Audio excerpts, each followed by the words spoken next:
Tony is fixing her system. I just want to make everybody aware that we'll be recording this session for everybody's equal experience and access to information.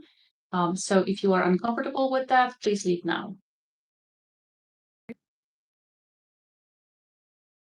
Thank you, Beata. I heard you saying that this is going to be recorded, and that's great, and we'll get the recording going. So please know that that is happening. And for the moment, I would like everyone who is on the WCU team to turn on their cameras and everyone else to turn off their cameras just for a minute, please. Later, I will ask you to open your cameras as you're asking questions and things, but I'd like you to be able to see the people who are behind the scenes on the team. So that would be myself. I'm Bonnie Murray. I am the WCU Activity Manager. You're also seeing Gretchen Edwards-Bodmer. She is another person who's on the core team. And then Lisa Bell is here as well. And Lisa may not have ability to turn on her camera. Sometimes we do and sometimes we don't. But I want to mention Lisa Bell as well. She is another member of the core team. Also core to our functioning is Beata Kozak, who is on the NRES team. And you'll be hearing from her in a little bit, and Mike Baird, who is here with us today on the NRES team. And so I just want to welcome you today and let you know who it is that you will be working with as you are sending in your proposal.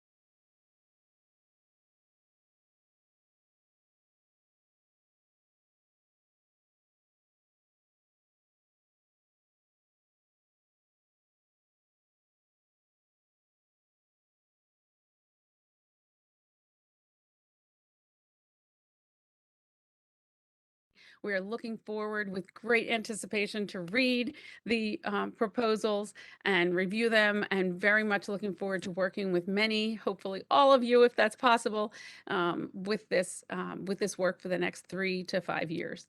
So with that, I'm going to turn it over to Beata, who has been supporting us. Thank you, Beata. You've been doing such wonderful work getting everything up on the landing page and supporting us. So I'll turn it over to you for the next steps. Absolutely. So super excited that you guys showed up for this office hour. This is something new for us that we're doing, and I hope you will find this hour helpful and resourceful for you. So just to keep it short and sweet, I am giving the stage to Mike, who will walk us through the test application. So you will experience seeing a test proposal being submitted, or at least close to submission. And we will ask you that you hold your questions till the end or put them in chat and we'll answer that along the way. All right, so here we go, Mike. All right, perfect. Everybody see everything nice and clear? Perfect. Okay, so I'm Michael Baird. I'm with the NRES Help Desk, and we also support the review process of proposals. So today we're going to actually start you out with getting an affiliation at first. So once you get to your Inspires account, your homepage is going to look a lot like this. So where you go to get your affiliation is the account management section up here. You'll click that, and then you'll see this page here, and this is just all the information that we have on you. You will go to the affiliations tab here, and then you see this. So I'm already affiliated with my organization, but how you look up an organization is you go to add affiliation. You have to look them up by legal name, UEI number, or DUNS number, or cage code. I do the cage code, and it is ZZZ00. And as you see, it pops up. I can't do anything right now quite yet because I'm already confirmed with it. But when you do find your organization, you'll click the little radial here. You'll accept it, it'll get shipped off to your organization, and then they will have to confirm your affiliation before you become affiliated with them. So at this point, we'll go and we'll select that. We'll go back, and now we're going to start the proposal process. So we're going to go, get out of there. We're going to go to the solicitations page. You can find that right here. And how to look it up is you'll look for the NNH number or any keywords. So the keywords for this one is WCU. You'll search it and it'll pop right up for you. And this is where you find your solicitation to create the proposal. And when you click here, there's a lot of good information on the right side to read through just to get yourself familiar with the solicitation to see if it even kind of fits your criteria for your idea of the proposal. And to create a proposal, you'll see the create button hanging out right here. Click it. And what's going to happen is you'll come up and you'll create a proposal title.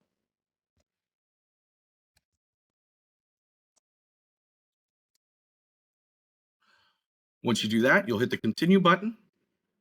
So I'm going to skip linking this at first. So that's one thing. So if you're waiting on your affiliation from your organization, you can still work on your proposal. You just won't be able to submit it till you are affiliated with an organization, which is very important.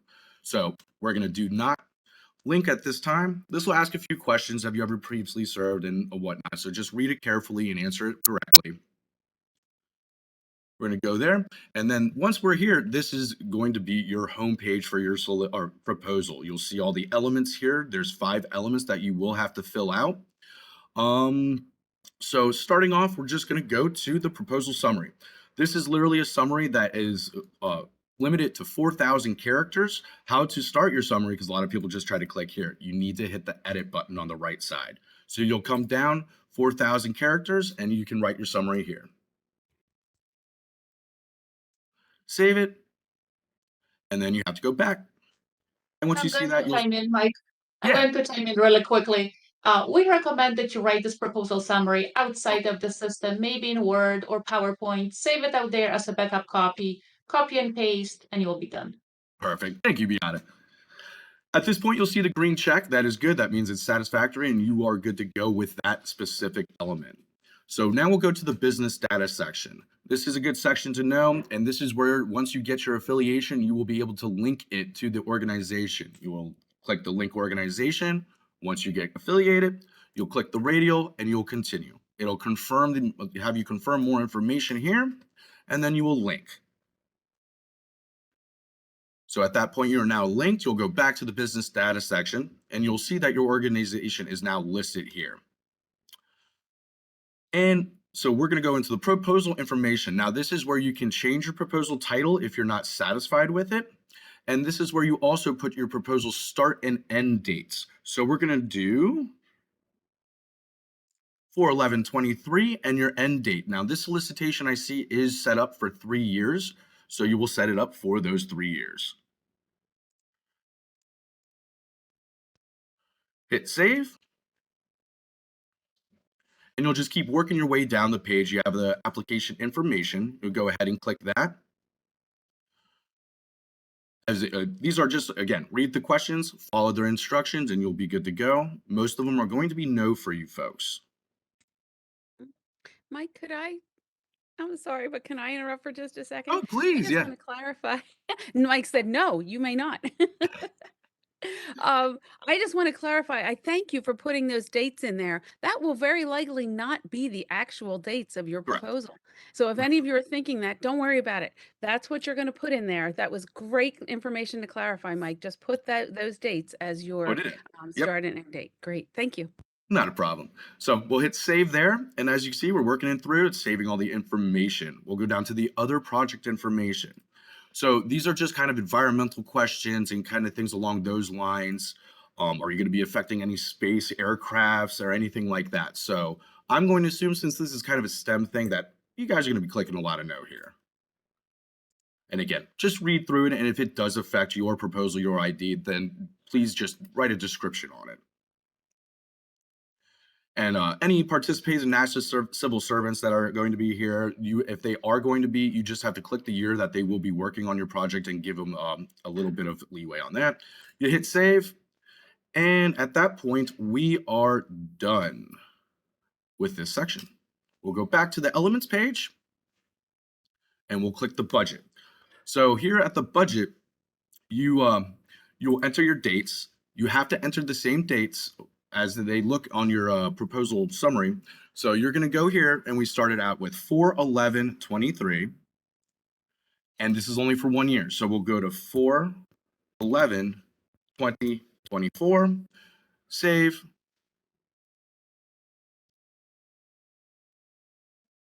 go back. As you see, it populates there. Now, if you're only going to have 1 year, you put these years in the same dates here. But if you're going to have a full 3-year proposal, then you'll have to change the dates here. You go to edit. So we go 4/11/2024 to 4/10/2025. Save. Open. I see. I already made one mistake. So we have to actually have this be a 10 and not an 11. Save it again. The years are lining up. We'll go to the last year. Edit. 4/11/2025 to 4/10/2026. All right, save. Back. Do a quick check, make sure we're doing this correctly. Perfect. All right, so this is where you fill out your budget information. There's always budget help forms within the solicitations documents, so I always recommend to read those to just get a clarification of what exactly you need to put in here. But just for the test, we'll go here, me, and we have to edit. We have to always hit the edit button to be able to manipulate this. So at this, we're just going to do a quick 60 grand, 400 for fringe benefits. Once you hit save, you will go back and you'll see that it has populated for this first year. Now, if everything's going to be the same throughout each year, you can actually copy the first year here, click the radials that apply on which ones you want to copy throughout each one. I'm just going to do the whole thing. Continue. It'll ask you to verify again. You hit save, and it automatically populates the rest of the fields over here, which is really great. And one thing I wanted to note is that the budget for you folks, it has to be limited up to $250,000. So that's one thing to note. At this point, we're going to go back and we're doing good. We got a lot of green checks. That means everything's satisfactory with those elements. Now we're going to go to the program specific data. These are the questions literally specific to the solicitation that you'll have to fill out. You'll hit the edit button up here and it will start going through all the questions, which there aren't that many for this one because I've seen about 30 to 40 to 50 questions in some of the other solicitation, and it gets crazy. So again, select which one applies to you, and then we choose which college we're at. And then this is just a quick summarization again of the data management plan that you have in here. You will have to fill it out, confirm that. And at that point, we're good there. We'll go back to our elements page and we're looking great. We all got all greens here. We're going to the proposal team. Now, this is very important. If you are trying to get someone on your proposal that does not have an Inspires account, you will not find them on the search. So if you want them to be part of your team, you have to have them make sure that the person does have an Inspires account. So here, this is one thing that a lot of people do too. If you are the PI on it, make sure you click your name on the proposal team and fill out the information down below. People always skip that and it kind of delays the process. So go to that edit button of view, and this is just the roles and a few questions on this again. So read through the And questions. Yep, I'd like to emphasize something right there, for sure. so it doesn't get missed. If there are, not if there, whoever is on your proposal that you want to list, you need to make sure that they create an Inspires account so that you can link them. And please make sure that they use the email that they want to be known by. So this is kind of in the weeds, but Yep. if just because you're at a university, you may not want to list your university email when you create your account in Inspires. If the work that you will be doing, if the work that this person will be doing is not part of the work they are getting paid to do with their universities. Some people do different work, right? Maybe they're going to do work with you on your proposal that is not part of what their university is paying them to do per se. So then they would use their private email or some other email. So That that's an is important correct. part. That's an important aspect that has caused some challenges with other situations. So whoever is on your proposal needs to create an Inspires account, and the email they use for their Inspires account should be an email affiliated with the work they will be doing. That is correct. Thanks, Mike. And that Thank you. actually brings up another good note that I did not say. When the only person who needs to be affiliated with the organization is going to be the PI. No one else needs to be affiliated. It's just the PI, the principal investigator, that has to have an affiliation. They can always be a team member. They don't need to be affiliated. Great Um, point, Mike. Thank you. yep, no worries. All right, so at this point, where are we at? Blah blah blah. Participating in the project. Again, no, more than likely. Save here, and we'll go back to the elements page. And now, oh, you know what? I didn't show you how to add a teammate. So let's do that. Add teammate. So you just go here and you can search them by first name, last name, or the email address that Bonnie put in and mentioned. That is the one that we have on file. If you do try to do their .edu account, you will not find them if they're using their Gmail account. So that's how you will find them. You'll invite them, and an invite will go out to that email, and it will also come to you stating that you sent that out as the PI. So cancel that. We'll go back down, back. And as you can see now, we have all of the satisfactory green checks. If you are still wondering and that you may be messed up, we have the check element button. You can click that. It'll run a diagnostics on the elements that we have. And as you can see, everything's great besides our one attachment. We need to fix that. So what we're going to do is go back, come down here, and as you see, proposal attachments. Now, one thing is that you gotta correct me if I'm wrong, but you have to have all the information in one document and then upload that one document. So we're gonna do that real quick, add, and I'm gonna teach you real quick because we're gonna break this at first. So we'll choose the file, and let's just say we wanna choose a Word document. Open, upload, it's gonna kick you back. It has to be a PDF. Please make sure that you save it in PDF form. So now we're gonna go back and do it the proper way. PDF, open, upload, and then you'll get this beautiful green little signage here saying that you're good to go. So once you go back to this point, you have your PI, you have the submittal type, the proposal due date, which again, actually I didn't mention this. It's 5 o'clock. Usually it's like 11:59 p.m., but it's 5 p.m. Eastern Standard Time. If you do not get it in by 5 p.m., you will have to write the program officer, and there'll be a whole bunch of stuff to try to get your proposal submitted. So please get it sent in before 5 p.m. You have your organization information over here, all the DUNS code and other information. You can see that it is linked. Now, when we go down here, you see all the green checks, you see your proposal, and this is when you go to release to your organization. Once you hit this release to organization, which we're going to click right now, it'll tell you some more information, and you see that the current status is unlocked. Release, and now this proposal has become locked. That's because it's now sitting with your organization, and your organization's AOR or OPOC has to unlock it if you would like to make edits to you. So that is a big thing. So if you go and submit it to your organization, you are now done with that proposal. You can't touch it.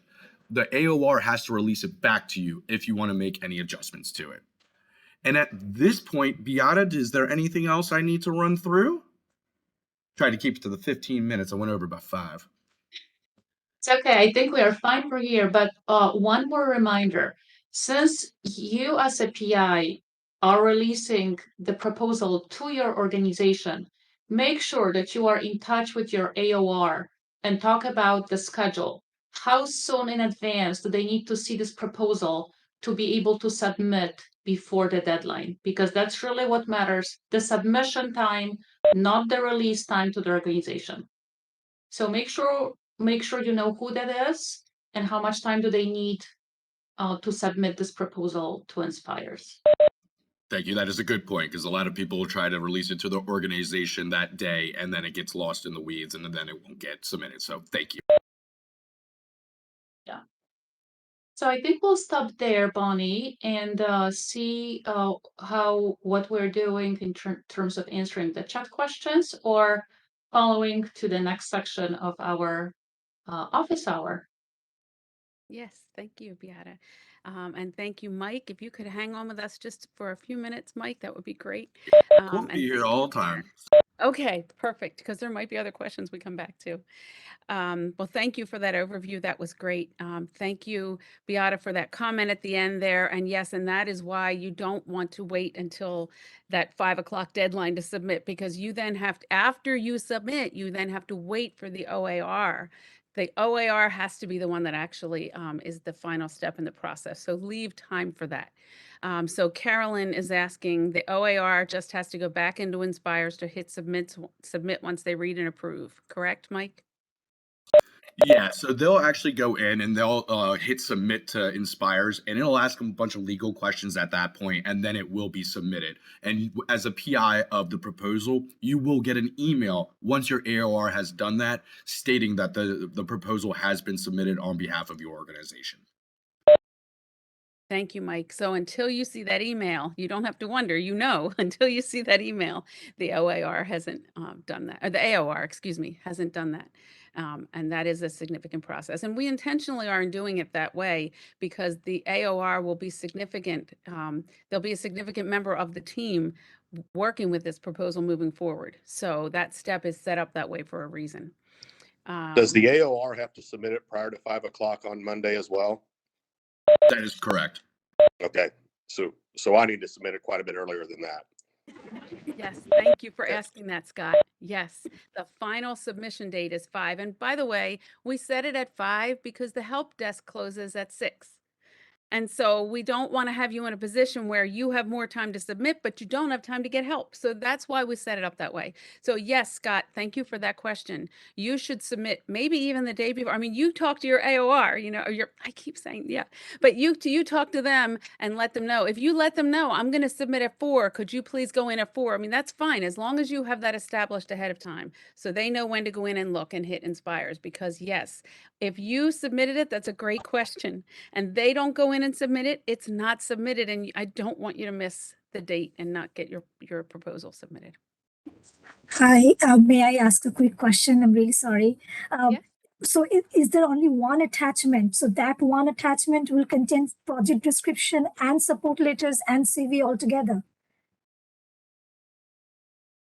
Yeah, the support letters, that's true. The one attachment is the 15-page proposal. And Beata, you jump in and correct me if I'm wrong, but the one attachment is the 15-page proposal and the CV Yeah, and the and support support. letters. Okay, all right. I just wanted to make sure. Thank you No, so that's a much. very good clarification. Yes. Real quick, I put a question in the chat as well with regards to the project description. Uh-huh. And in the format section of the instructions, it says that the project description starts with the timeline, but there's no indication that any narrative should precede that timeline. Are we just using that project or that proposal summary as the narrative to lead into the project description component? And that might be a question for Michael. I mean, if you look at the format, it says your project description begins with the timeline as that first element of project description. Is that Scott speaking? Yes, sorry. Can you tell me where you're seeing that? Are you looking at the actual? I'm not looking clear at where you're asking. Yeah, if you look at Appendix 10, MUREP, Women's Colleges, you go to project description, it says shall follow the order below: project schedule, timeline, management plan, data sharing, etc. It doesn't really provide a place for any narrative to lead into that timeline. And I was just wondering if the element on the actual link that in the Inspires landing page has a proposal summary of 4,000 characters. Is that the only lead into the project description? Mm-hmm. I Yes. think it is. This is the customary way we look at that. Yeah. I didn't quite follow that. I don't know if that answered my question adequately. Do we start with the project description as the initial uh, starting point for our PDF that we upload? I guess is my a succinct question. I believe So he's Scott, asking if he wants the summary right. in the documents as well, or can you just leave the summary there and then have more room in those 15 pages? Is what it sounds like. Well, yeah, kind of, Michael. Yes, it just most of these applications you would have some sort of narrative to that would introduce you to your project's timeline and et cetera. This formatting guideline that you include in the document doesn't really give you that option per se. Mm-hmm. I see what you're saying, and if it's okay, I'd like to take a minute while we're entertaining other questions, and maybe Gretchen and Lisa can help with some of the answers. And I want to go back and refer to that. I don't have that. I don't want to be looking in 8 places and trying to Right. talk at the same time. So I'm going to go back and put my eyes back on that, and then come back and speak more to that. Thank you. Okay, Scott? Yes, thank you. Thank you. Appreciate your question. Okay. So before I take my eyes off of here to go back there, I'm looking at the chat. Are biographical sketches included in the 15 pages? Oh, well, let me go before that. Carrie, if the AOR is expecting the grant, is there a time delay?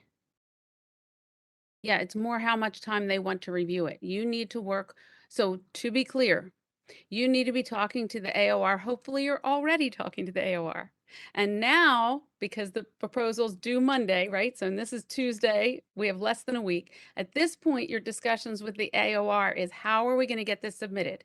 Because you, as the PI, are probably managing all of the writing and getting everything together. And you need to talk with the AOR and let them know how this is going to work. So, you're going to do all the putting everything in there, and then you need to wait for them to actually do the submission.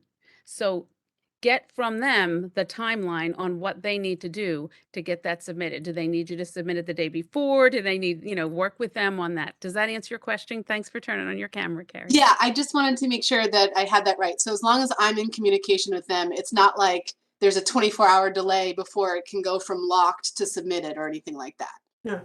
Okay, yes, that And was Mike, An AOR question also. So the AOR at my institution is the top AOR, the eBiz point of contact is the controller.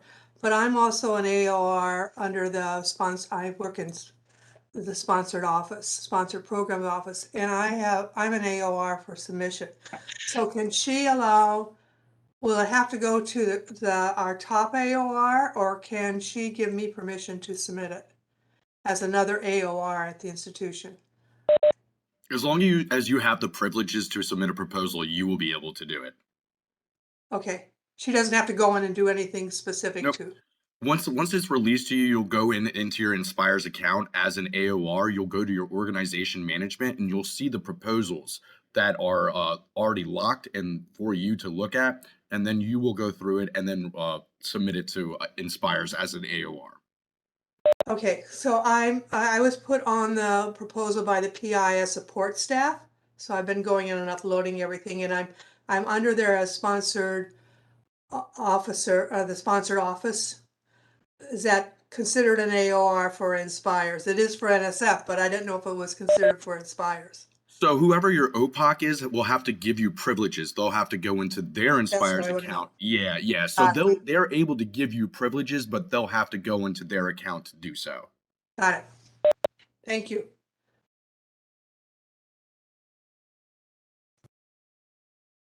Hi, may I just ask one more question, if that's okay? Can you give a little bit of information about the how to report the guidebook? The reason is in the management plan. I just want to know that how to differentiate between the management plan and the guidebook development plan. Because in the management, I'm discussing a lot about how I'm going to run and what will be all the deliverable. So if you can give a little bit of more guideline, please. Thank you. Gretchen, can I ask you to elaborate on that?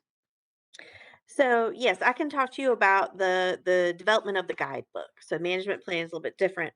But for the guidebook piece, that is something that you'll be developing at the end of your period of performance. You could be working on it as you go through. Actually, that's advisable because what you want to do is to create something that other institutions of higher education can use, showing the research that you did, the implementation, what worked, what didn't, those kinds of pieces. And it'll be an electronic version that then can be shared with other institutions of higher education because the goal is to um, improve the situation for women in STEM as far as retention in college STEM degrees and the STEM workforce. So that is what the purpose is. So when you're talking about developing your guidebook, that's the end goal in mind. And so it will have all those pieces of what you've been working on throughout your peer to performance, what worked, what didn't. So that's sort of the end goal. Now, if you're talking about management plan, Bonnie, maybe you'll be able to speak to that a little bit differently. Okay. So it's like more like proposing what will be the end goal. So I'm kind of proposing that in the guidebook, right? And implementation and management plan is separate, detailed, but what is the end goal essentially? How I'm envisioning what might be the outcome is going to the guidebook. Not exactly. Do you want to expand on that, Gretchen? No, you can go ahead and say what you're going to say. Okay, but you might want to add to it. So the guidebook is a separate document that you will put together after you have done the work of your proposal. So if you are funded for 3 years, at the end of those 3 years or near the end of those 3 years, your team will spend time putting together a guidebook that will be used by other institutions to help them replicate, if you will, the work that you have proved works well. So your 3 years is identifying what works well and testing what works well to retain women in STEM programs and STEM careers. And you're also doing Yeah, a little bit with recruitment, but retention is the focus. And so what yeah, works yeah, well? How do we support women well? And then your guidebook, which you write at the end, will be a document that can be passed on to others. That is your lessons learned, as we call it at NASA. You may have a different right, term for it there. So, right. Gretchen, did I capture that okay? Yes, thank you. Yeah, well, yeah, and thank you so much. It actually says in the 15-page document to actually include the guidebook. That's why I was asking, like right now. If Like, you tell me the reference where it says to include the guidebook, I'll expand on that just kind of as Scott did right. previously. And actually, if you tell me where you're reading those words, Gretchen, I'll ask you to look at those words and that because it was our intent. It's possible we worded something wrong. It is. Uh, It was our page. intention for you to include how you will create the guidebook, Okay. not It's in include the guidebook. page. You won't have the guidebook now. That's going to be Right, created at the right. end. Okay, well, thank you so much. It's in the page 12 of the EON Appendix 10. Page 12 in the EON Appendix 10, where it says all the headers for the project description should follow the following order. So it does say that under point number 3. It says data sharing and guidebook development plan. It doesn't say guidebook. Correct. So does that make sense? It's saying you're going to include the guidebook development plan. You Okay. can't include the guidebook. You don't have it yet because Yeah, that's exactly. Yeah. Right. Okay, yeah. makes These are sense. Yeah. great questions. Does that make Yeah. sense Thank now? you. Yeah, it makes sense. Thank you so much. You're most welcome. No, this is why we're doing this. Thank you so much. And thank you for continuing to ask. And if it feels like we're continuing to ask as well, it's because we want to make sure we're understanding your questions. So yes, you're going to include the guidebook development plan. Tell us, how are you going to develop that guidebook? How do you see that coming together at the end of your award? All right. Thank you so much for that question and the conversation about it. And I'm going to go back at this time. Scott, I see what you're saying. You're not writing a description, but remember, we will have the description that you put on that Inspires page when you started your proposal. We'll have that summary. Right. We'll know what track you applied to because that has to be selected as you So submit. that's part of the So summary. So I'm right to say that our my PDF that I upload will start with a project schedule timeline. Nothing Yes. precedes it. Yep. Yep. That's just fine. And that is what it says there. So yeah, we don't want to change that. I do see your point. Right. Yeah. So you see, normally you'd see like a page and a half or so of a project description leading into that project timeline. Yeah. But I Yeah. see that, I also see the merit in having it uploaded as a separate document, which saves us some space there. Right. In your 15 pages. Yes. Yes, absolutely. So when Yeah. you're, to go back to that guidebook development plan, you're looking for very high level overviews and doing at the end of this, not diving into the details of every, not a table of contents of what that guidebook's going to have.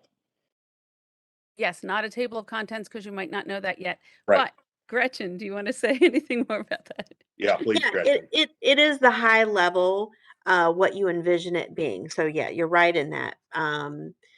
Because you won't know what you don't know yet, right? So, Right. what are the kinds of things that you'll be able to include based on what is in your proposal?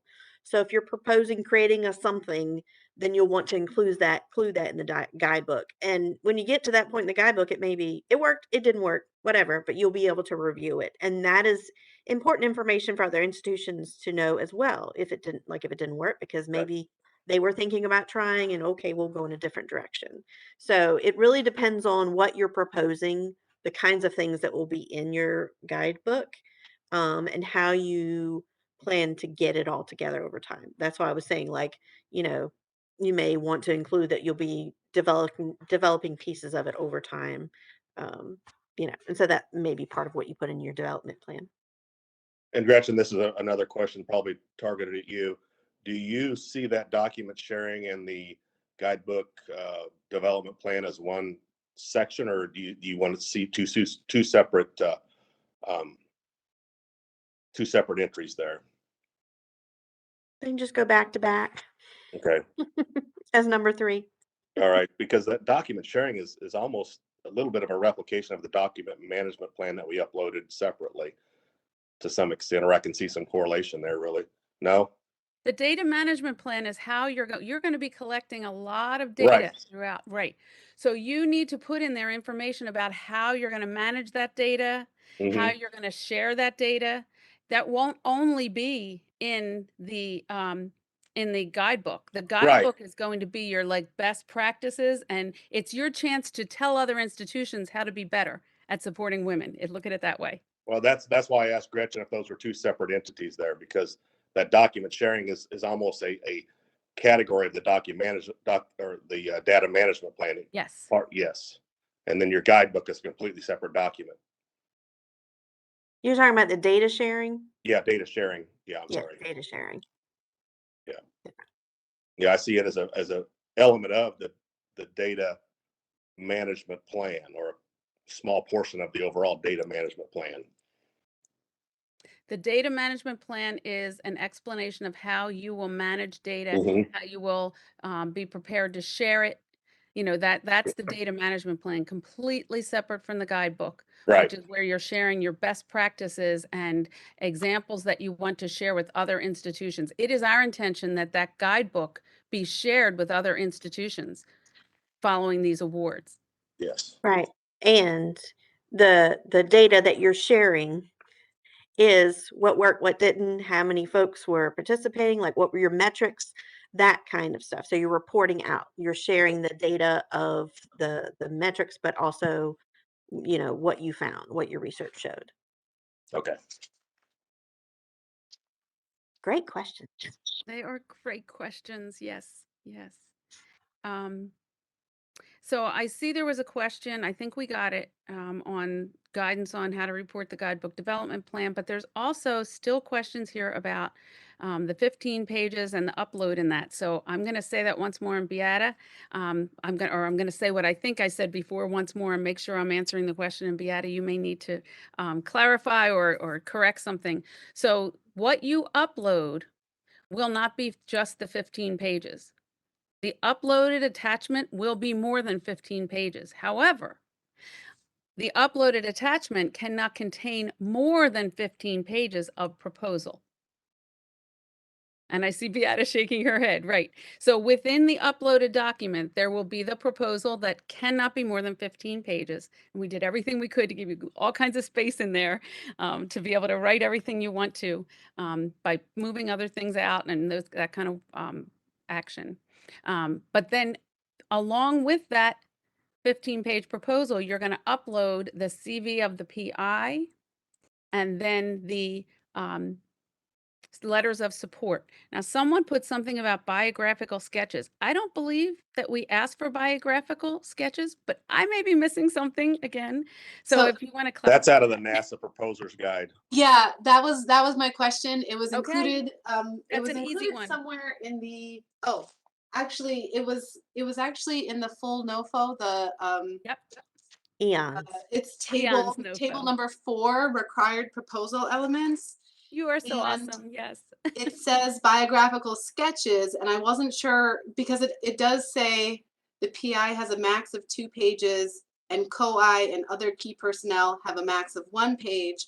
And so that seemed to be that it was not limited in the 15-page part. I understand that it will all be uploaded together as a PDF, but I wanted to make sure that the biographical sketches along with the CV are also separate from the 15-page count portion. So the biographical sketches are not required. Appendix 10, here's the easy answer.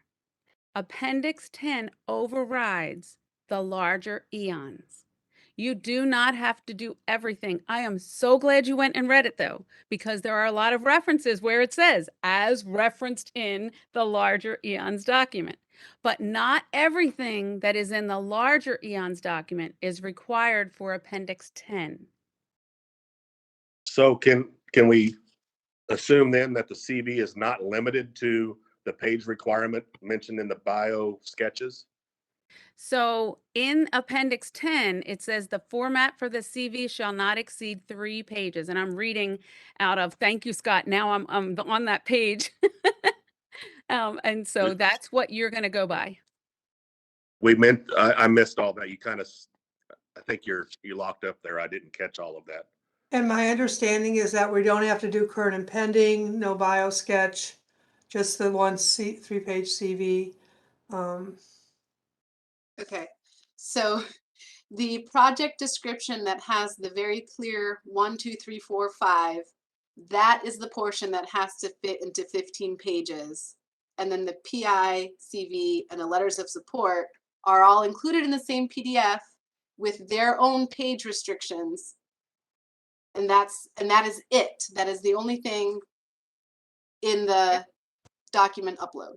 Yes. Correct. Yes. Okay. As I say that, I want to say thank you again for reading and referring to the larger eons document. That's very thorough, and I greatly appreciate your thoroughness.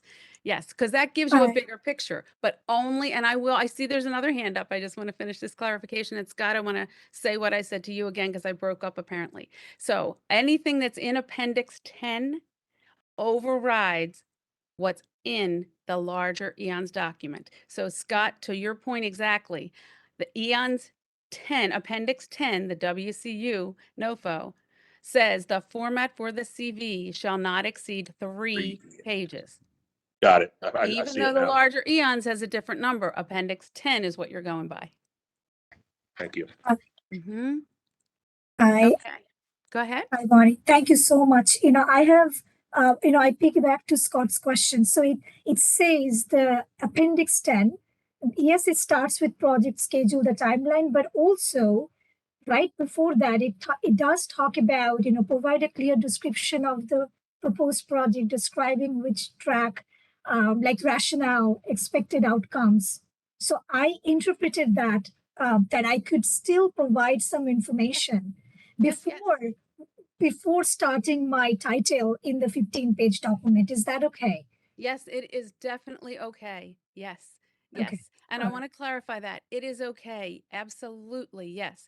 What I felt like Scott was getting to is that doesn't list any sentence at all. So if you start with the project schedule timeline, you won't be faulted for that, and we will be sure to mention that to the reviewers.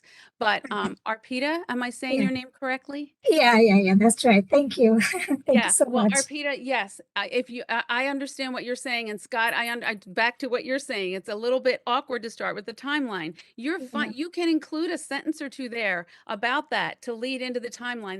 That's perfectly fine. Yes, Okay. Thank you so much. yes. You do not need to include too much detail there because you have that summary piece, right? So Yeah. hopefully that's helpful. But yes, it would be absolutely fine, and yeah, you can absolutely do that. Okay. Thank you. You're welcome. I want to make sure, I think we've gotten the materials to include. Beata, did I leave anything out, or do you want to add anything about what goes into that uploaded document? You got it. That's all. Okay. And then a lot of the questions were about that. Is the proposal a cut and paste exercise? So it is a cut and paste exercise up until you get to the creation of the PDF, like the pieces that Mike went through. You're going to write a description and cut and paste it into the project description box, the summary and that kind of thing. But then you're going to create a PDF. And I feel like I don't want to say that again because I feel like we're really clear on that, but let me know if there's anything else you need to know there.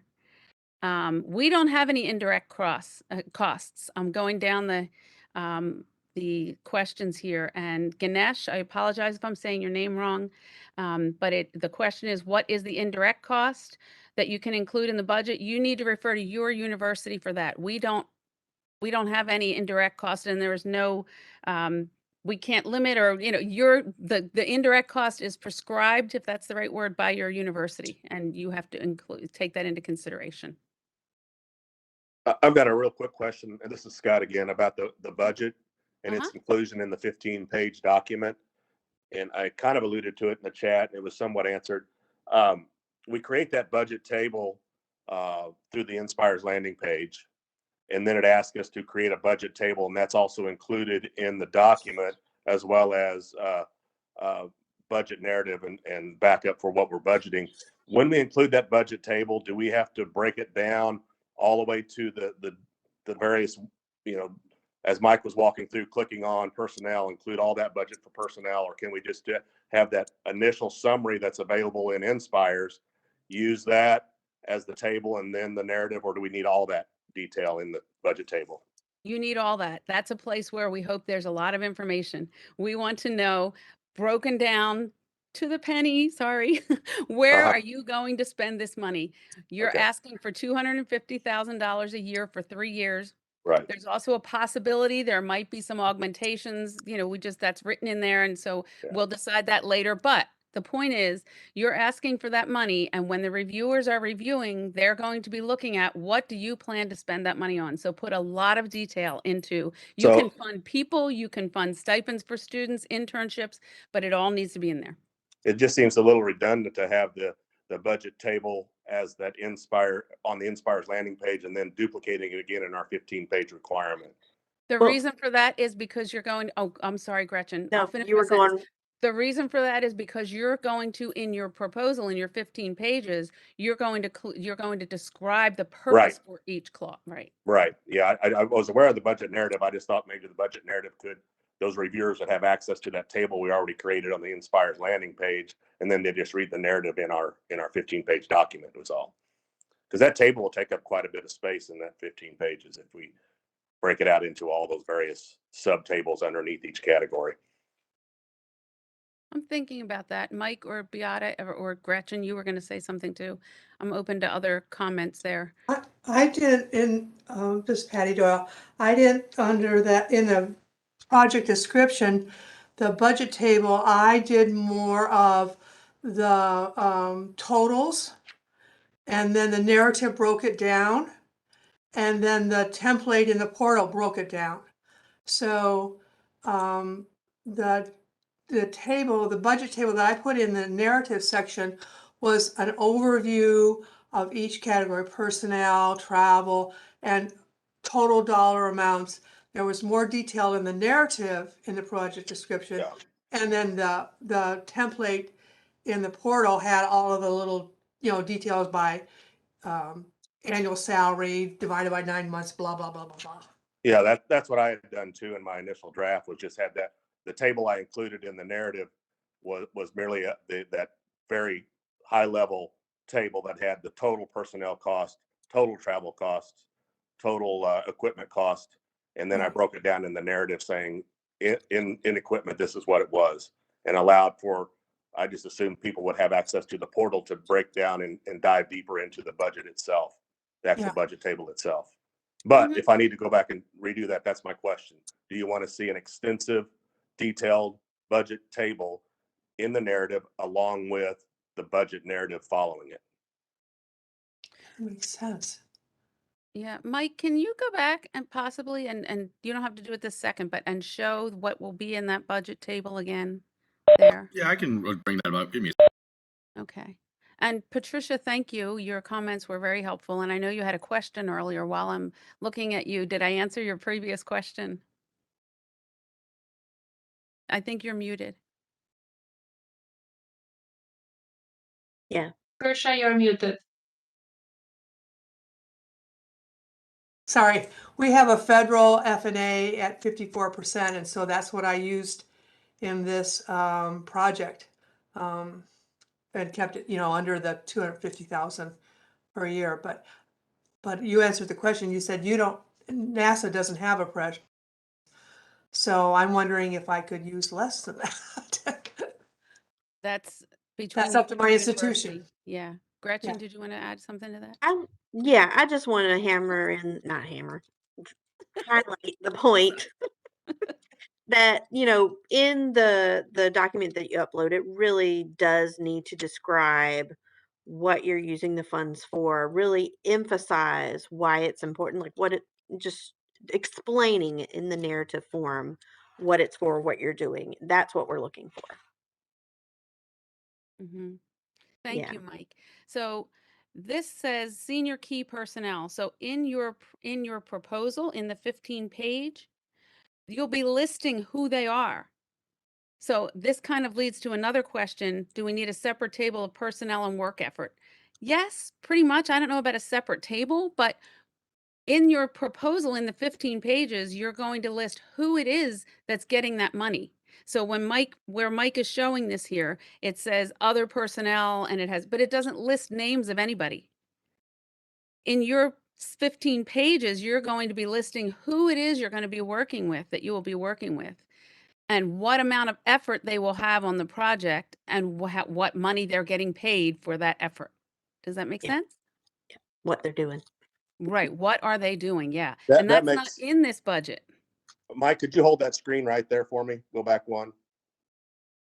That's the table that I included that in my draft, and then below that I broke it down into, I started my narrative. So I went into personnel. Senior personnel was who, the other personnel was who, X amount of time, X amount of dollars, X amount of fringe benefits in the narrative section, but I didn't include the breakdown in table form. I just used that overview table that you're seeing right there.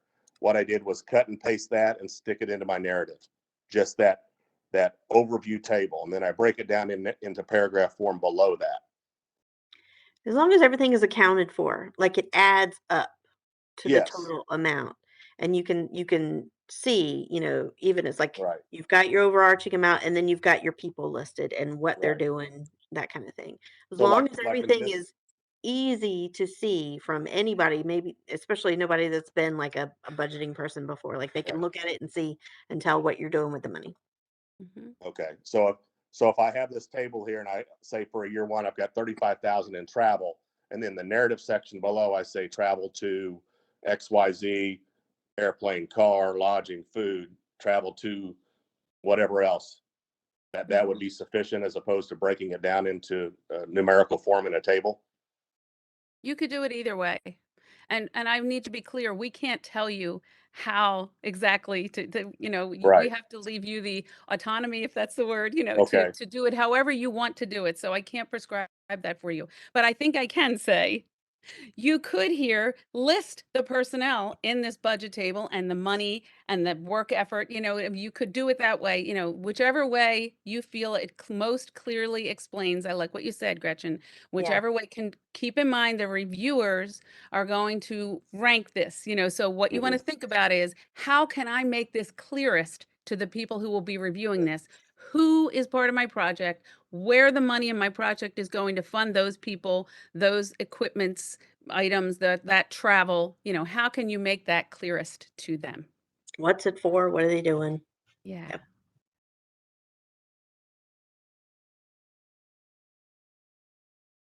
I see someone asked, they said, Carrie, I think it's you again. Hello.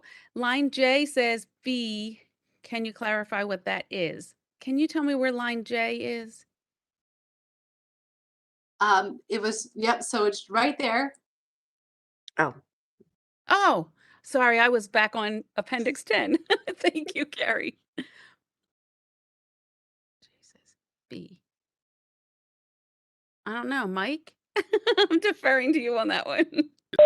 Not a problem. So how I understand the fee is like if you go and use a laboratory, you have to pay a fee. If you use something of that kind of stature, then you are paying a fee. So you'll need to put that in there so you can go do the science at that specific place. Sorry to be No, please. pesky about it, Please but don't I do apologize, feel like Carrie. that I was love how you're actually, in the details.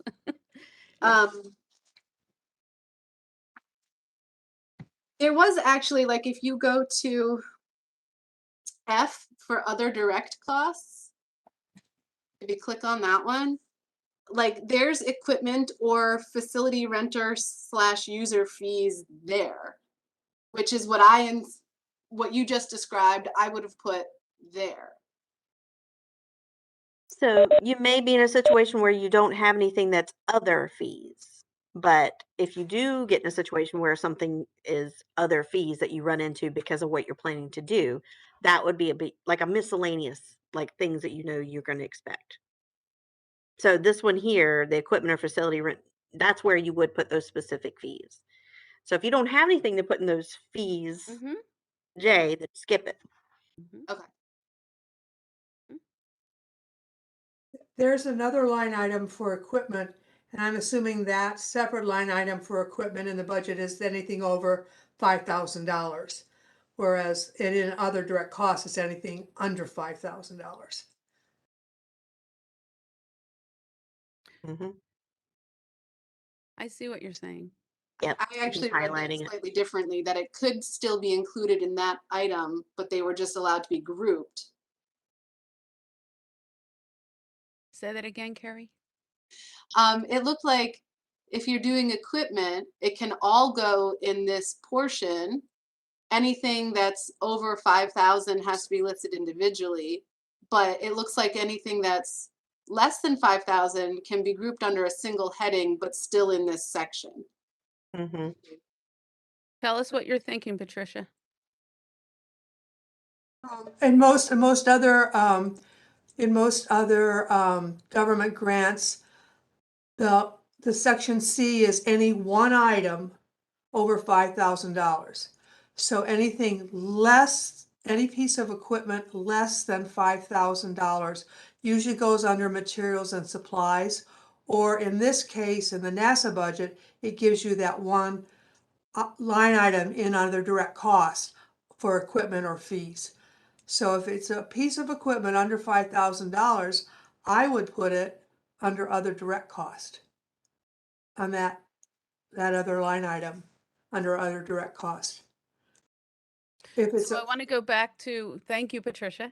And I want to go back to, it is not our intention here or in the writing to prescribe to you how things, that it is not our impression to give that there's one way to do it. right, So I see what you're explaining, Patricia, and I see what you're explaining, Carrie, and it's up to you. Neither one of you is wrong. That's two different ways to look at it. Yep. Yep. And again, the one thing I can prescribe to you is write it the way that you feel the reviewers will be able to most easily understand what you want to do. we all have our ways, right? That we, this is how it's clear and I can describe it. And so, yes, that's absolutely fine. Yep. I One see Got other there's some thing, other hands. I know hands you up. Oh, go ahead, clarified this. Patricia. Go One ahead. other thing, I know you clarified this with Scott, but so in the project description, you have to start with the timeline. You can't do a couple introductory paragraphs about No, the. you can. You can. Okay. Yes. They are the things. Here's let me say this another way. Those numbered items are the things you have to have in there. You can put information before that. Good? Yes. Just remember it takes up some of your 15 pages. Yeah. But if you think it will help them understand, right? The whole time you're saying, how can I make this clear? I think that's one of the key points is you're going to know what you want to do. It's going to be clear to you, but how are you making sure it's clear to the reviewers? Because they're the ones that are going to score it. So absolutely fine to include some text prior to that. Just make sure that you include those items and probably in that order. I know I said I didn't want to be prescriptive, but that's the checklist they're going to be looking for. So. Okay, there are a few more hands up, and I don't know which one went up first. So if I see two hands. So Ganesh or Carolyn, if you know who went first, if not, I don't. This is Carolyn, if you can hear me. I just go ahead, want to Carolyn. follow up on a quick budget question. Michael, if you put up that budget summary again, Bonnie, you had said that you don't see the names of the people, but you do if you click on $60,400 there under A. It does break it down more where you see the name, the salary. So it is there as well. So I'm assuming the reviewers will have access to all of that as well, correct? Beata, can you speak to that? They will. They will see all the details from the cover page. So for the part that we're really trying to get to is making sure it's clear in your document what they'll be doing, what is their role. So that's another reason why you're including that in your 15 pages. Okay. Thank you. Thank you for the question. Yeah, my question is regarding, can you hear me? Yes, I can. Yeah, so my question is regarding the project start date in the budget. Here it says, like in the document, it says April 11, 2024. Is it like, but we will be funded from August, correct? So can you tell me what would be the ideal start date to put it here? Like, so. April 17th, because that's the date you're submitting it. You're not deciding the project start date at this time. You just need to, in your proposal, capture a project start date and 3 years later, a project end date. That will be decided at a later date. Yeah, And correct. This that was is not just for something the the reviewers tutorial. will review. Correct. Oh, so this is just in for based on, yeah. So it's not, this is not the start date or end date. It's just to reflect the 3-year period of time, correct?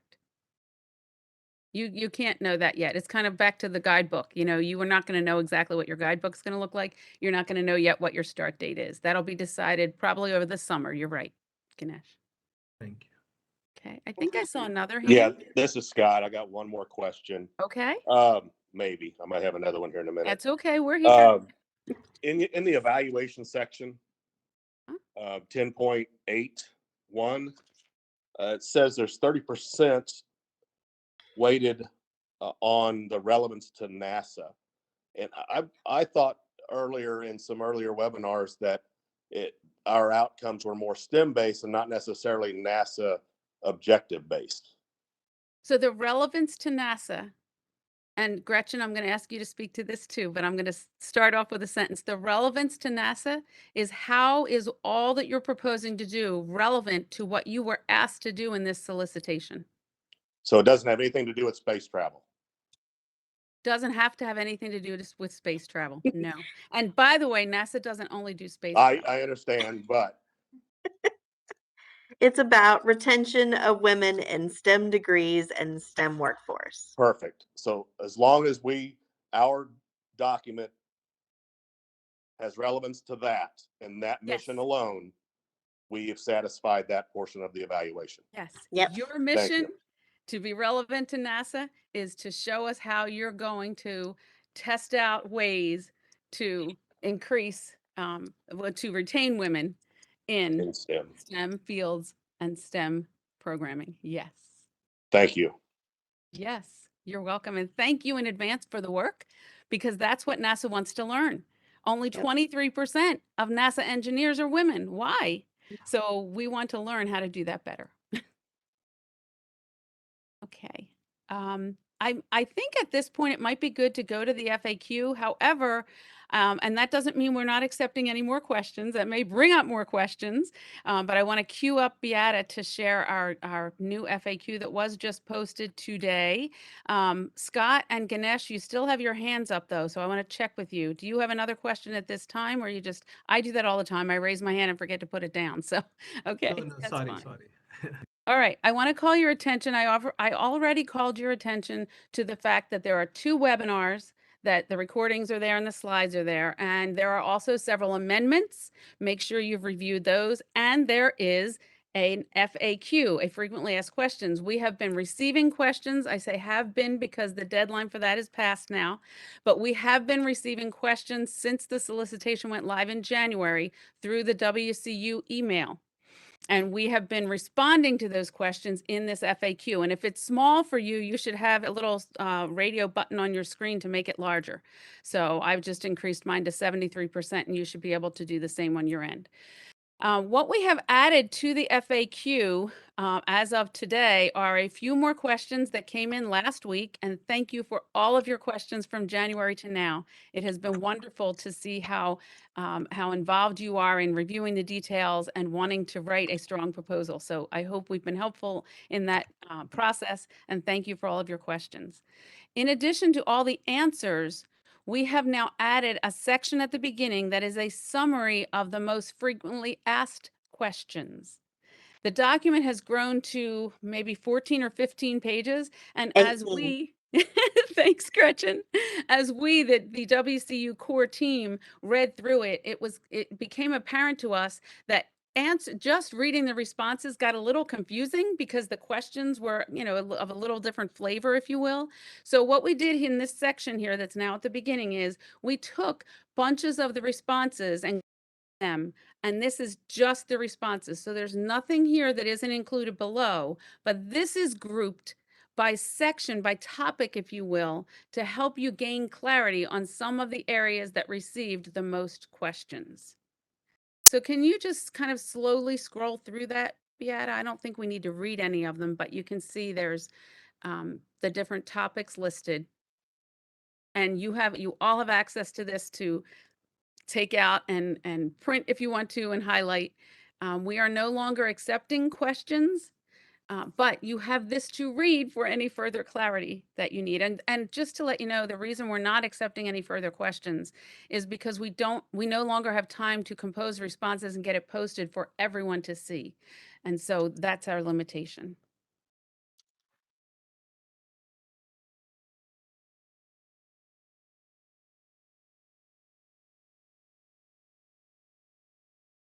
So this is the end of the section with the summary, and then we start the questions and answer that is also labeled by different themes. Yes, thank you, Beata. Yep. So just wanted to call attention to the fact that that new section exists along with a few new answers. And if you are thinking, how will I find the new answers? They're the end ones in each section. Look at the end of each section to find the newest answers. And thank you, Gretchen. Gretchen posted the link directly to the FAQ doc if you want that.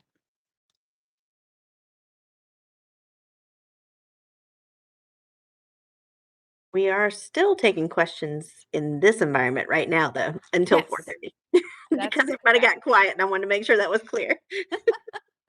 Thank you. Thank you, Gretchen. Yes. And these have been great questions. Yeah. So just summary overall in my mind, and again, be thinking of questions because we still have, as Gretchen said, about 20 minutes to answer anything that's still on your mind. But I think a conversation we just had a minute ago is really relevant to me, and that's one of the summary statements that we put in that FAQ is that the relevance to NASA is not tied to a specific NASA mission or a NASA science topic. That's not what this particular funding opportunity is about. This funding opportunity is tied back to an executive order that asked NASA to look at why are there so few women? And I'm paraphrasing what the executive order said, but that's what drove this process, and that's what we're looking to gain from you. You are experts on working with women. And so we are wanting to have you teach us your expertise, share your expertise with us, and teach us what you know about how to work with women. Okay, please clarify travel. I'm just reading the question. Thank you. Linda, it looks like. Travel for PI and COI to NASA and our STEM meetings. So the PI, there should be funding in the budget for the PI to go to a NASA OSTEM meeting each year. So 3 trips. You don't know where they are. I know we don't know where they are either. So just generically put enough funding to travel to some place that's that's a good distance from you. You know, you can. That's another thing I guess I can clarify here is, you know, as we go through the 3 years, you may find that what you thought you would spend a lot of money on, you didn't, and something that you didn't a lot of money, it didn't allot a significant amount of funding for requires more, and you can move things around. You may not spend all your money the first year and you have that left over to spend the second. So, you know, you're not held to what you put in this proposal as far as like the travel as an example. So put in there an estimate of what you think it will take for the PI to travel to these NASA conferences. I don't think we required the COI to go, but it's an option. So you can put that in there and just include what you think the funding will cost for that travel. Does that answer your question, Linda?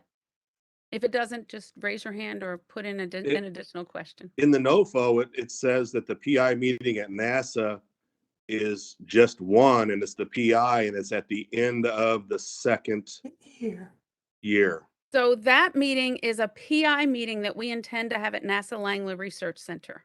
Uh-huh. So it's a total of 4. The question Linda was asking was for travel to the NASA OSTEM meetings for 3 years. Thank you for asking that question, Scott, because there are 2 pieces of travel to include. Okay. One is these OSTEM meetings that happen every year, and they are with every single PI who's funded through NASA OSTEM. So they're a much larger scale event. Okay. The other thing we intend to do is to have a PI meeting with all of the PIs who are funded with this WCU NOFO and have them come to NASA Langley Research Center. So I know we're excited about that. I see Gretchen smiling. So that's a 4th piece of travel, if you will. And yes, go ahead and include the COI on that because that'll be a smaller meeting. That's why it may only be the PI at those OSTEM meetings because it's such a large meeting. I don't know that we can include anyone more than the PI there. Okay, I see other hands and other people have their cameras on, but before we move to any other questions, does that answer the travel questions? Thank you, Linda. Okay, and Scott, I'm assuming you're okay. I'm glad you're letting us know I'm all good. those questions. Okay. All right, I'm going to go to Ganesh. Yes. So my question is regarding this less women in STEM and barriers to women in STEM. So this is the premise we can use while designing the research question. Do we need to give a lot of citation or research like on this thing, or we assume that that's the fact and using that fact we are doing our research and project? So do we really need to find any literature or anything, or we consider that as the fact? That's the premise of our research statement. I see Gretchen smiling, so I'm going to let her talk. Yes. Yep, that's a fact. But, you know, obviously being able to reference things, that's up to you. You know, especially if you're thinking about talking about what you're going to develop and propose that you're going to do to create more retention of women in STEM. You can use those references, you know, but yeah, it is a fact. So we're all on the same page there. Yep. And you do not need to include references to document the disparity of women in STEM. Okay. You Perfect. don't need to do that. Right. As Gretchen said, if you include references, it should be references to help us understand why you want to do what you want to do as the work at your school. But there is no need to include references documenting the disparity of women in STEM. We're counting that as a fact already. I like how you said that, Gretchen. All right, Rebecca, I see your hand is up. She's on mute. Hang on. Okay. I apologize because I had a student emergency in the middle of the webinar. So if I'm repeating Sorry. anything, just tell me to stop. Okay. We have a number of budget items that include equipment and things like that. And I'm wondering how much detail do we need for those? And how much detail in general? Do we have a table that, in addition to the table that NASA requires as part of our budget and our budget narrative? Um, how much do we need? And I apologize if you've already answered that. It's okay. I will say we did talk at length about that, so I would recommend you go back and watch I the will listen. recording, and we were not redundant there. But Yep. I will add here that the best way I can say to judge how much you need is have someone who knows nothing about you or your proposal read Okay. what you wrote and tell you if they are clear on what you intend to use the money for, because that's the situation you'll be in. These reviewers don't know you. They don't know the work you do. They need to be able to understand what equipment you need to buy and why you need it Okay. and that kind of thing. Yep. Thank you. I'll listen to the video. I appreciate Yep, it. Thank that's you. okay. And just in short, you do want to include a budget table so that the reviewers have all that right there together. Yeah. Okay. I answered that last one in the chat, but I also want to check with Beata to make sure hyperlinks will work. So can you use a hyperlink in the 15-page document for references in addition to the footnote? No, I wouldn't No. recommend that. But I mean, you oh, can. I saw you said yes. Well, you can link it, but we also want the footnote. But I'm wondering if when you upload it, if that's something that Beata, because from their format. So I think based on requirements that we are limited to 15 pages, and that's what the reviewers will be reviewing. They'll be reviewing 15 pages. They'll be not clicking. Okay. They'll not be clicking on links because that just goes beyond the required or the maximum amount of pages allowed. Thank you. Yep. Right. Thank you. Actually, the reason I asked, for example, like for the referencing, is it something you need to like, if I reference something in my university, do you want a link to be there? Because otherwise I'm taking my footnote. I mean, I want to say because there's no additional page for referencing. Right. So, No, so that's why I we would asked. prefer the footnotes over the hyperlinks because the reviewers may print out these pages and read them and write on them and make notes. They may not be on their computer where they can, and they, as Beata said, they are not required to click on hyperlinks and go to other places. I see. So, Yeah. and now keep in mind, I think this is in the FAQ, I know, but the footnotes can be a smaller font. And so, Template. yeah. Absolutely. Thank you so much. Yes, you're welcome. Yes.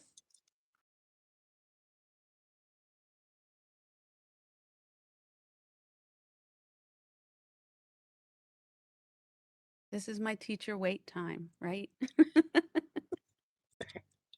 Letting things bubble up.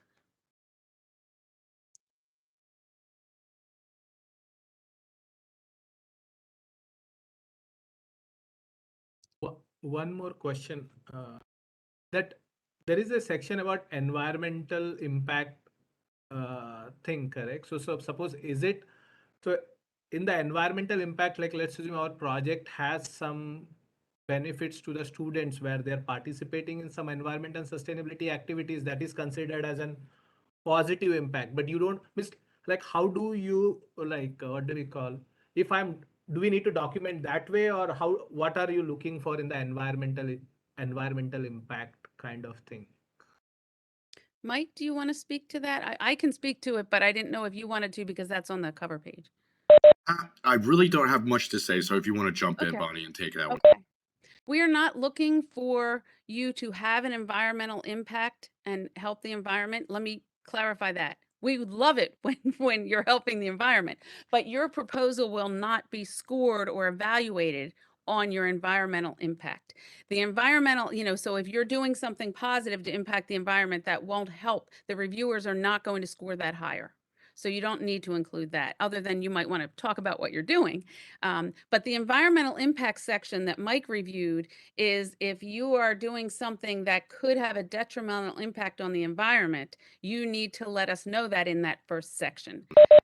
And Yes, I that's don't how I want to go read into it too. examples. Yeah, Yeah. that's Say it exactly again, how Mike. I read it. That's Yeah. exactly how I read it as well. It's if you're going to actually be doing something negative to the environment instead of good. Yeah. So I can just say no, correct? Like means like yeah. So we can answer no, not rather than having Correct. yes. Yeah. So You can say no, and I think Mike kind of alluded to that, but it's a good point to emphasize. There may be a lot of places there where you check no. Keep in mind, this system is used, and I realize many of you have never used Inspires. That's one of the reasons we wanted this to take place today, and thank you, Mike, for being here, and Beata. Inspires is set up to accept proposals from all kinds of different awards, and some of them are, yes, a huge amount, and some of them are creating pieces of equipment or doing research that has an environmental impact. And so that section is there for that purpose. Most likely, you will just check no there.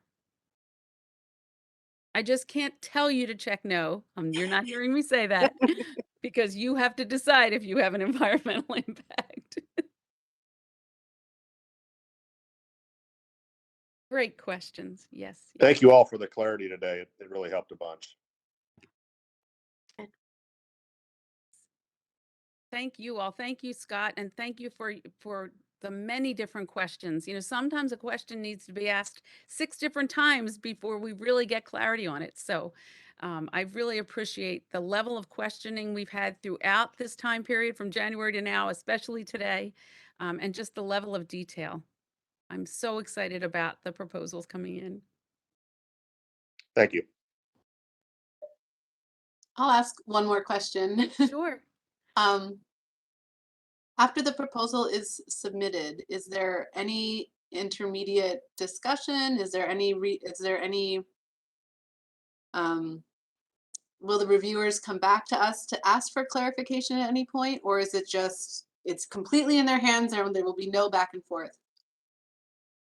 Pretty much the second. It's completely in their hands and my hands.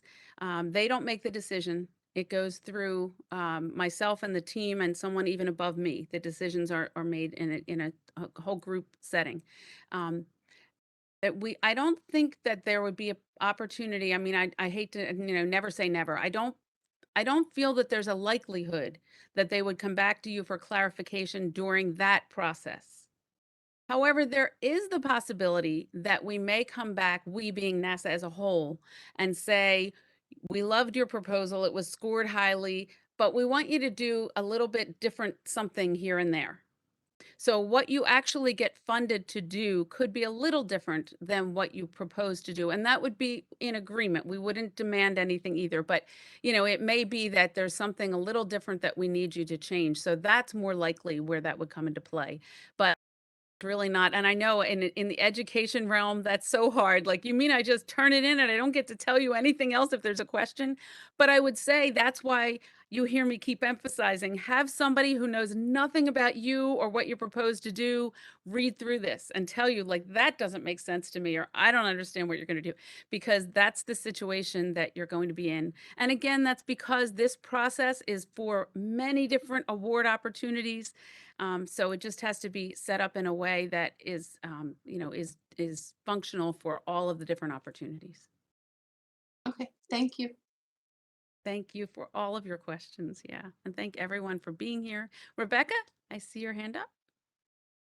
Yes, for the letters of collaboration for our partners, do we need a letter from absolutely everybody? Or what are I guess I should say, what are the guidelines for who we need a letter from and who we don't? Right. So the intent of those letters is to make sure, I'll start with that, the intent of it, and let you, because I don't know that we can tell you who you have to have a letter from, but the intent of those letters is so that as the reviewers read through and you're saying you're going to do this and that with partner A, that partner A has supplied a letter saying, yes, we have talked with the school and we agree to do this and that with the school. So that's it. So I would, anywhere that you have somebody that's going to work with you to accomplish a goal, you want to have a letter from them saying that they have agreed. Okay, thank you. And for things like working with the school system or something like that, where we might need an MOU, that will come in the future. So as long as we have a letter from the principal, for example, that will be sufficient for now? Yes. Okay. Yes. Okay, Yes. thank you. And that's partly because we don't know, you can't do an MOU yet. You don't even know if you're going to be funded. I so much hope that all the proposals are funded, but that's not in my control. So, that's why you only need the letter of support at this time. Thank you so much. You are most welcome. Thank you for your question. So I'm going to start wrapping up. I have 4:26 on my clock, and I don't want to keep you, and I just don't want to stay longer than we need to. As I said, the opportunity to submit questions ended last week, and that's somewhat of a legal function, if you will, for us, because any questions that we answer have to be publicly available. So this recording will be posted so that all of these questions are publicly available to everyone. And we look forward to reviewing your proposals. Again, I want to thank Mike because there's a lot to do in Inspires.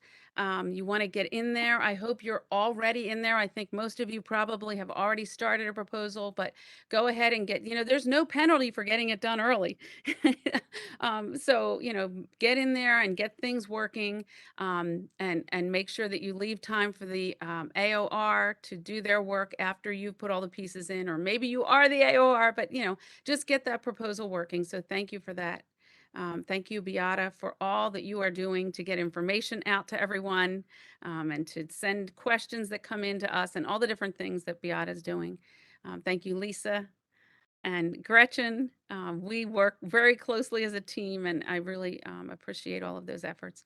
And thank you to all of you, not only for your proposals, but for all the work you are doing with women at the women's colleges. We are so excited to be working with you, and we are so thankful for the work that you are currently doing. So thank you for supporting women in the ways that you do, and for considering this proposal opportunity. All right. And I just wanted to add, if there are any questions about the proposal and the proposal process still with this, you can always reach out to the help desk by calling us or sending us an email, and we were very prompt about responding. So, Mike, I'm so glad you said that, because I'm emphasizing no more questions. We can't receive questions about the NOFO, yes, but correct.